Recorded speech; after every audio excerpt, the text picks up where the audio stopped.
Nissan's range has been electrified. Now, I know new technology can sometimes be rather confusing, but don't worry, I am here to guide you through it.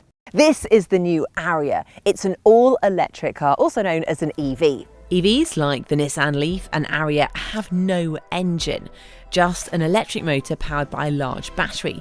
You use a power outlet to refuel and will never have to go to a petrol station again.